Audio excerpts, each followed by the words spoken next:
How do you do disciple making? I'm going to talk about that in this video as I give you 3 essential characteristics of all excellent disciple makers. Stay tuned.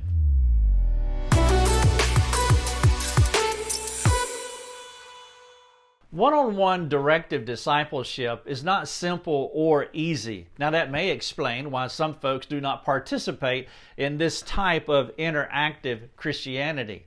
Most believers prefer a passive approach to discipleship, which could include preaching, teaching, Bible studies, and reading a book. Now, what I don't want you to hear is that those things are bad. They aren't. We love preaching, teaching, Bible studies, and of course, we love books. But when you are discipling someone, it is interactive. That is a different animal rather than just being passive, a unidirectional approach. It requires gifting and practice. The practice part is a struggle for many people. They had rather be good at it without practicing to be good at it. But that perspective is not how you become proficient in anything. And you'll never be a reliable discipler if you don't spend many hours swimming in those waters. Now, if you are uncomfortable with this concept and you would like training, what I would recommend is that you come to our website. We are a training Christian ministry where we help people in biblical counseling or discipleship. Now, you can learn by reading, listening, and viewing our resources, and a lot of people do that. You can also become more productive if you engage us with your question. Perhaps you would want to answer questions for folks who come to us. And then another level is much deeper, and it's a plunge that a few people do make. You can join our all-online training where we equip believers to be biblical disciple makers and to do biblical counseling. Now, in this video, I want to walk through 3 essential qualities and characteristics of excellent disciple makers. Here they are. They are compassion, competence, and courage. Now let's take a look at these vital concepts more closely. Compassion understands that the person you're talking to is no better, no worse than you are. Apart from God's intervening grace, we're all totally depraved and we have no advantage over anyone. As we like to say, the ground is level at the cross. A proud person, for example, is not on even footing. They will lack compassion. As they look down on a person, they could be harsh. But then you have a fearful person who is insecure. They could be looking up at someone and they will not be able to provide the care that they need. And so compassion is essential. Number 2, competence. Well, competence comes from your God-given ability. It also comes as you trust the Spirit's enabling.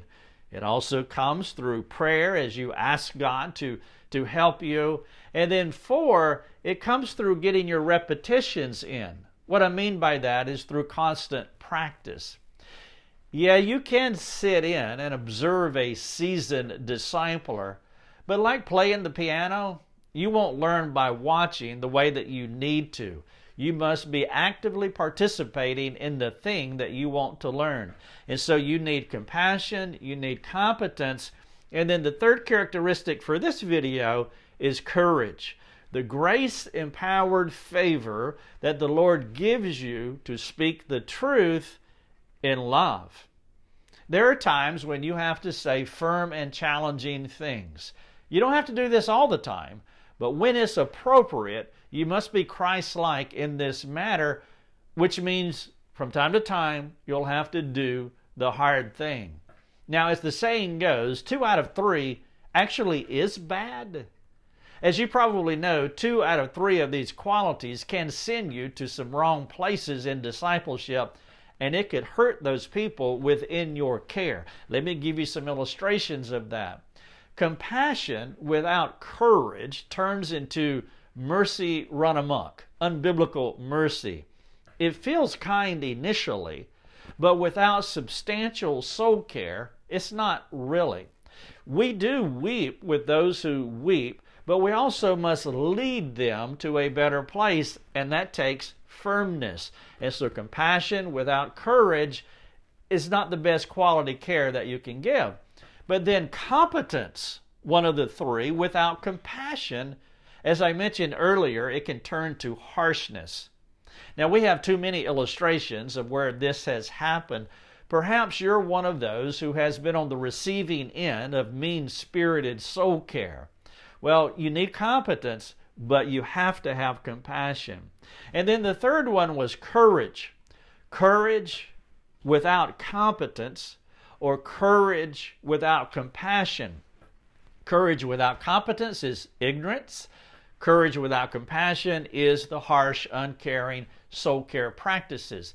God leads us into the truth with an eye on our frames, knowing that we are weak and that we are vulnerable. And so compassion, as I've already stated, it is absolutely essential.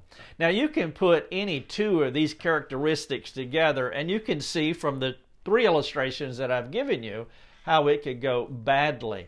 And so all three of them are essential. Compassion understands the person, but does not over-empathize to the point to where you're not willing to give them directive care. Competence perceives the behavior, the heart, the situation, and all the people involved. And so competence is comprehensive in nature, and so that is essential. And then, of course, courage. It's a desire to spread God's fame by being biblically strong to the individual. So you have to have compassion, you need competence, and of course you have to have courage. Now, if you want to learn more about how to counsel according to your capacity, I recommend that you check out our training program. You can do it all online. We walk with you throughout the program. We're with you every step of the way. If you want to learn more, just check out the link below about our program. If you have questions about this video, there's a link to our forums that will take you out there. They're totally free. And last thing, if you don't mind, would you subscribe to this video? Would you subscribe to our YouTube channel so that we'll be able to grow organically? Thank you so much for listening.